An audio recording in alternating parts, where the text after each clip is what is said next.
Hi friends, ನಾನು ಅಂಜಲಿ. ಇವಾಗ ವರಮಹಾಲಕ್ಷ್ಮಿ ಹಬ್ಬ ಬರ್ತಾ ಇದೆಯಲ್ಲ, ಇವಾಗ ವರಮಹಾಲಕ್ಷ್ಮಿ ಹಬ್ಬ ಇದೆ. ಅದಕ್ಕೆ 7 ಥರ ನೈವೇದ್ಯ ಮಾಡೋದು ತೋರಿಸ್ತಾ ಇದ್ದೀನಿ ನೋಡಿ. 7 ಥರ ಮಾಡ್ಕೋಬೋದು, ಇಲ್ಲಾಂದರೆ 9 ಥರ 5 ಥರ ಮಾಡ್ತಾರೆ. ನಿಮಗೆ ಎಷ್ಟು ಥರ ಮಾಡ್ತೀರೋ ಮಾಡ್ಕೋಬೋದು.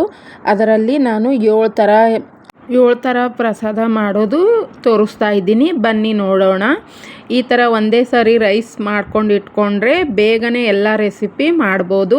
ಇವಾಗ ನಾನು ಲಿಂಬೆಹಣ್ಣಿನ ಚಿತ್ರಾನ್ನ ಮಾಡ್ಕೋತಾ ಇದ್ದೀನಿ. ಬನ್ನಿ ಹೇಗೆ ಮಾಡೋದು ನೋಡೋಣ.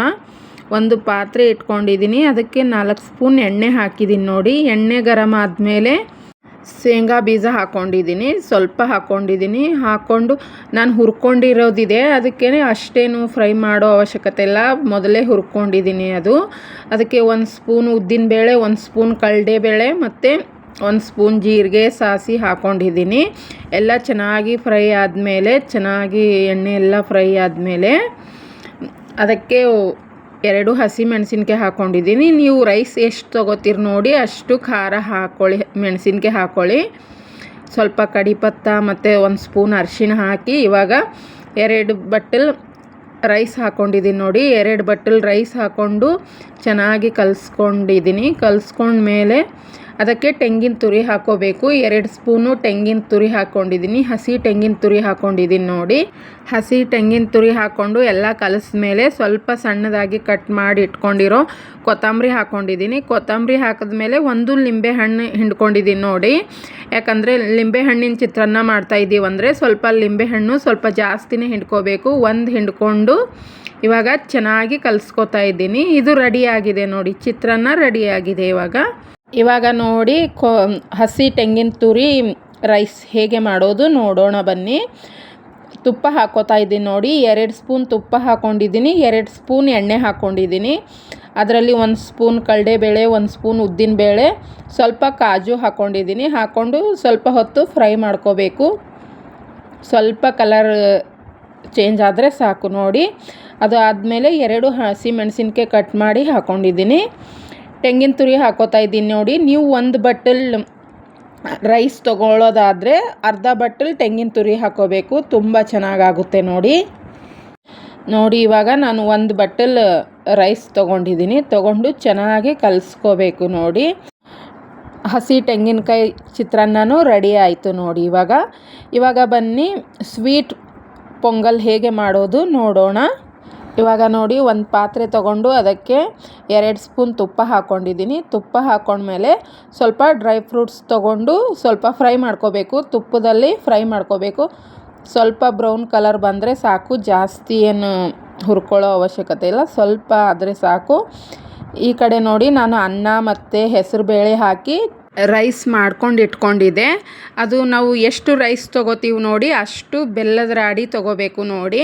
ನಾನು 2 ಬಟ್ಟಲ್ ರೈಸ್ ತೊಗೊಂಡಿದ್ದೆ, ಅದಕ್ಕೆ 1 ಬಟ್ಟಲ್ ಬೆಲ್ಲ ಮತ್ತು 2 ಬಟ್ಟಲ್ ನೀರು ಹಾಕ್ಕೊಂಡು ಎಲ್ಲ ರಾಡಿ ಇದು ಮಾಡ್ಕೊಂಡಿದ್ದೀನಿ. ಬೆಲ್ಲ ಎಲ್ಲ ಕರಗಿಸ್ಕೊಂಡು ಅದು ಸೋಸ್ಕೊಂಡು ಇವಾಗ ಅನ್ನದೊಳಗೆ ಹಾಕ್ತಾಯಿದ್ದೀನಿ. ಅನ್ನದೊಳಗೆ ಹಾಕಿ ಮತ್ತು ಚೆನ್ನಾಗಿ ಕುದ್ದ ಮೇಲೆ ಅದಕ್ಕೆ ಹುರ್ಕೊಂಡು ಇಟ್ಕೊಂಡಿರೋ ಡ್ರೈ ಫ್ರೂಟ್ಸ್ ಹಾಕಿದ್ದೀನಿ ನೋಡಿ. ಡ್ರೈ ಫ್ರೂಟ್ಸ್ ಹಾಕ್ಕೊಂಡ್ಮೇಲೆ ಇವಾಗ ಚೆನ್ನಾಗಿ ಕುದ್ದಿದೆ. ಮತ್ತು ಅದಕ್ಕೆ 2 ಸ್ಪೂನ್ ಹಸಿ ತೆಂಗಿನ ತುರಿನೂ ಹಾಕ್ಕೊಂಡಿದ್ದೀನಿ. 1 ಸ್ಪೂನ್ ಇಲೈಚಿ ಹಾಕ್ಕೊಂಡಿದ್ದೀನಿ ನೋಡಿ. ಇಲೈಚಿ ಪೌಡ್ರ್ ಹಾಕ್ಕೊಂಡು ಇವಾಗ ಚೆನ್ನಾಗಿ ಒಂದು 5 ನಿಮಿಷ ಚೆನ್ನಾಗಿ ಕುದಿಸ್ಬೇಕು ನೋಡಿ. ಲೋ ಫ್ಲೇಮಲ್ಲಿ ಇಟ್ಕೊಂಡು 5 ನಿಮಿಷ ಆದಮೇಲೆ ರೆಡಿ ಆಗುತ್ತೆ ನೋಡಿ. ತುಂಬ ಚೆನ್ನಾಗಾಗುತ್ತೆ.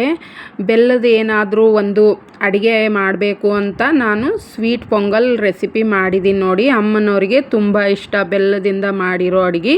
ಪೊಂಗಲ್ಲು ರೆಡಿ ಆಯಿತು. ಇವಾಗ ಸೌತೆಕಾಯಿ ಮತ್ತು ಹೆಸರುಬೇಳೆ ಕೋಸಂಬರಿ ಮಾಡ್ಕೊಳ್ಳೋಣ ಬನ್ನಿ. ಇವಾಗ 1 ಪಾತ್ರೆ ತೊಗೊಂಡಿದ್ದೀನಿ, ಅದಕ್ಕೆ 2 ಸ್ಪೂನ್ ಎಣ್ಣೆ ಹಾಕ್ಕೊಂಡಿದ್ದೀನಿ, 1 ಸ್ಪೂನ್ ಕಡಲೆಬೇಳೆ ಹಾಕ್ಕೊಂಡಿದ್ದೀನಿ, 1 ಸ್ಪೂನ್ ಉದ್ದಿನಬೇಳೆ ಮತ್ತು ಸ್ವಲ್ಪ ಜೀರಿಗೆ ಸಾಸಿವೆ ಹಾಕ್ಕೊಂಡಿದ್ದೀನಿ. 1 ಮೆಣಸಿನ್ಕಾಯಿ ಕಟ್ ಮಾಡಿ ಇಟ್ಕೊಂಡಿದ್ದೀನಿ, ಹಾಕ್ಕೊಂಡಿದ್ದೀನಿ ನೋಡಿ ಸಣ್ಣದಾಗಿ. ಮತ್ತು ಸ್ವಲ್ಪ ಕರಿಬೇವು ಹಾಕ್ಕೊಂಡಿದ್ದೀನಿ. ಹಾಕ್ಕೊಂಡು ಇದು ಸ್ವಲ್ಪ 1 ನಿಮಿಷ ಫ್ರೈ ಮಾಡಿಕೊಂಡ್ರೆ ಇದು ರೆಡಿ ಆಯಿತು ನೋಡಿ ಒಗ್ಗರಣೆ. ಈ ಕಡೆ ನಾನು ಹೆಸರುಬೇಳೆ ನೆನೆಸ್ಕೊಂಡು ಇಟ್ಕೊಂಡಿದ್ದೀನಿ, ನೈಟೇ ನೆನೆಸಿ ಇಟ್ಕೊಂಡಿದ್ದೀನಿ ನೋಡಿ.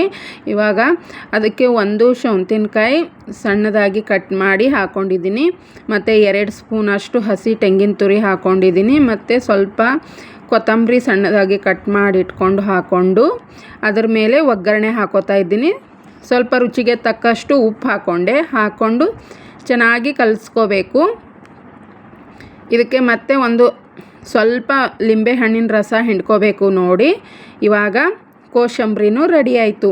ಇವಾಗ ಮೊಸರನ್ನ ಮಾಡ್ಕೊಳ್ಳೋದು ಹೇಗೆ ಅಂತ ನೋಡೋಣ ಬನ್ನಿ.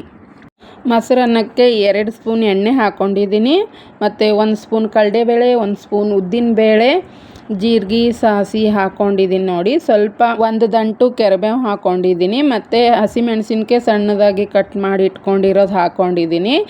ಇದನ್ನು ಒಗ್ಗರಣೆ ರೆಡಿ ಮಾಡ್ಕೋಬೇಕು ನೋಡಿ. ನಾನು ಎಲ್ಲ ರೈಸಲ್ಲೇ ಮೊದಲೇ ಉಪ್ಪು ಹಾಕ್ಕೊಂಡು ಇಟ್ಕೊಂಡಿದ್ದೆ, ಅದಕ್ಕೆ ನಾನು ರೈಸ್ಗೆ ಉಪ್ಪು ಹಾಕ್ತಾಯಿಲ್ಲ ನೋಡಿ. ನೀವು ಮೇಲ್ಗಡೆಯಿಂದ ಹಾಕೋತೀರಂದರೆ ಉಪ್ಪು ಹಾಕ್ಕೊಳ್ಳಿ. ನಾನು ರೈಸಲ್ಲೇ ಉಪ್ಪು ಹಾಕಿದ್ದೀನಿ. ಇವಾಗ ನೋಡಿ ಅನ್ನ ಚೆನ್ನಾಗಿ ಮೆತ್ತಗೆ ಕುದಿಸ್ಕೊಂಡು ಇಟ್ಕೊಂಡಿದ್ದೀನಿ. ಒಂದು ಸೌಂಟ್ ತೊಗೊಂಡು ಚೆನ್ನಾಗಿ ಕಲಸಿದ್ದೀನಿ. ಅದಕ್ಕೆ ಇವಾಗ ಒಗ್ಗರಣೆ ಹಾಕ್ಕೊಂಡಿದ್ದೀನಿ ನೋಡಿ. ಒಗ್ಗರಣೆ ಹಾಕಿ ಗಟ್ಟಿಯಾಗಿರೋ ಮೊಸರು ಹಾಕೋತಾ ಇದ್ದೀನಿ. 2 ಬಟ್ಟಲು ರೈಸ್ ತೊಗೊಂಡಿದ್ದೀನಿ, ಅದಕ್ಕೆ 1 ಬಟ್ಟಲು ಮೊಸರು ಹಾಕ್ಕೊಂಡಿದ್ದೀನಿ. ನಿಮಗೆ ಇನ್ನೊಂದು ಸ್ವಲ್ಪ ತಿಳಿಬೇಕಂದ್ರೆ ಸ್ವಲ್ಪ ಹಾಲು ಹಾಕೋಬೋದು. ಇವಾಗ ಸ್ವಲ್ಪ ದಾಳಿಂಬೆ ಹಾಕ್ಕೊಂಡು ಕಲಿಸ್ಕೊಂಡ್ರೆ ಮೊಸರನ್ನನೂ ರೆಡಿ ಆಯಿತು. ಇವಾಗ ಬೆಲ್ಲದ ಪಾನಕ ಮಾಡ್ಕೊಳ್ಳೋಣ ಬನ್ನಿ ಫ್ರೆಂಡ್ಸ್.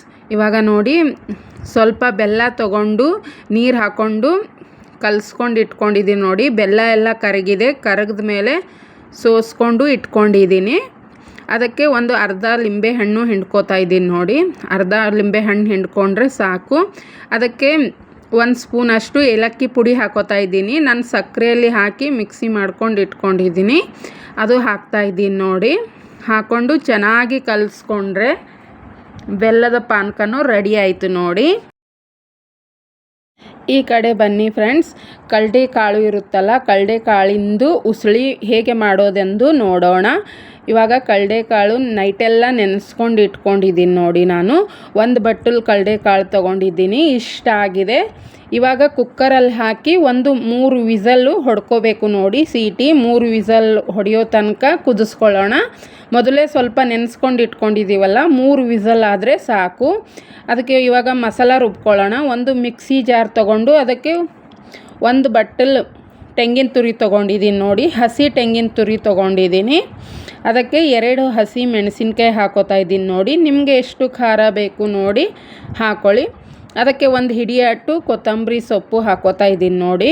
ಹಾಕ್ಕೊಂಡು ಇವಾಗ ಮಿಕ್ಸಿ ರುಬ್ಕೋಬೇಕು ನೋಡಿ. ಇವಾಗ ನೋಡಿ ರುಬ್ಕೊಂಡಿದ್ದೀನಿ. ಈ ಥರ ತರಿಯಾಗಿ ರುಬ್ಬಿದ್ರೆ ಸಾಕು. 1-2 ಸರಿ ಆನ್ ಆಫ್ ಮಾಡಿದ್ರೆ ಸಾಕು ನೋಡಿ. ಇವಾಗ ಈ ಕಡೆ ಬನ್ನಿ, ಅದಕ್ಕೆ ಒಗ್ಗರಣೆ ಮಾಡ್ಕೊಳ್ಳೋಣ. ಜೀರಿಗೆ 1 ಸ್ಪೂನ್, ಸಾಸಿವೆ 1 ಸ್ಪೂನ್ ತೊಗೊಂಡಿದ್ದೀನಿ. ಅದೆಲ್ಲ ಸಿಡಿದ ಮೇಲೆ ಸ್ವಲ್ಪ 1 ದಂಟು ಕರಿಬೇವಿನ ಎಲೆ ತೊಗೊಂಡಿದ್ದೀನಿ ನೋಡಿ. ಅದು ತೊಗೊಂಡ್ಮೇಲೆ ನಾನು ಯಾವುದೇ ಅಡುಗೆ ಮಾಡ್ತಾಯಿದ್ರು ಇವತ್ತು ಅಲ್ಲ ಬೆಳ್ಳುಳ್ಳಿ ಯೂಸ್ ಮಾಡಿಲ್ಲ ನೋಡಿ. ನಾನು ಯಾವುದೇ ಅಡುಗೆ ಮಾಡಿದ್ರು ಇವತ್ತು. ಇವಾಗ ನೋಡಿ ಚೆನ್ನಾಗಿ ಕುದ್ದಿದೆ, ಇಷ್ಟು ಕುದ್ರೆ ಸಾಕು. ಇವಾಗ ಒಗ್ಗರಣೆಯಲ್ಲಿ ಕಡಲೆಕಾಳು ಹಾಕ್ಕೊಂಡು ಚೆನ್ನಾಗಿ ಕಲಿಸ್ಕೊಂಡು ರುಚಿಗೆ ತಕ್ಕಷ್ಟು ಉಪ್ಪು ಹಾಕೋಬೇಕು. ನಾವು ಮಸಾಲ ರುಬ್ಕೊಂಡು ಇಟ್ಕೊಂಡಿದ್ದೀವಲ್ಲ, ಅದು ಹಾಕ್ಕೊಂಡು ಇವಾಗ ಚೆನ್ನಾಗಿ ಕಲಿಸ್ಬೇಕು ನೋಡಿ. ಚೆನ್ನಾಗಿ ಕಲಿಸಿದ ಮೇಲೆ ಹೆಸರು ಕಾಳಿನ ಉಸುಳಿನೂ ರೆಡಿ ಆಗುತ್ತೆ ನೋಡಿ. ಅಮ್ಮನಿಗೆ ತುಂಬ ಇಷ್ಟ ಆಗಿರೋ ತಿಂಡಿಯಲ್ಲಿ ಇದನ್ನು ಒಂದು. ನೋಡಿದ್ರಲ್ಲ ಫ್ರೆಂಡ್ಸ್, 7 ಥರ ಅಮ್ಮನಿಗೆ ಇಷ್ಟ ಆಗಿರೋ ಪ್ರಸಾದ ರೆಸಿಪಿ ತೋರಿಸಿದ್ದೀನಿ. ಹೇಗೆ ಅನ್ನಿಸಿದೆ ಅಂತ ಕಮೆಂಟ್ ಮಾಡಿ ತಿಳಿಸಿ. ಬೇಗನೆ ಆಗುತ್ತೆ, 5 ನಿಮಿಷದಲ್ಲೇ 7 ಥರ ಪ್ರಸಾದ ರೆಡಿ ಮಾಡ್ಕೋಬೋದು. ಈ ವರಮಹಾಲಕ್ಷ್ಮಿ ಹಬ್ಬಕ್ಕೆ ನೀವು ಒಂದು ಸರಿ ಟ್ರೈ ಮಾಡಿ ನೋಡಿ. ಹೇಗೆ ಬಂದಿದೆ ಅಂತ ನನಗೆ ಕಮೆಂಟ್ ಮಾಡಿ ತಿಳಿಸಿ. ಮತ್ತೆ ಮುಂದಿನ ವಿಡಿಯೋದಲ್ಲಿ ಸಿಗ್ತೀನಿ. ಅಲ್ಲಿವರೆಗೂ ಥ್ಯಾಂಕ್ ಯು.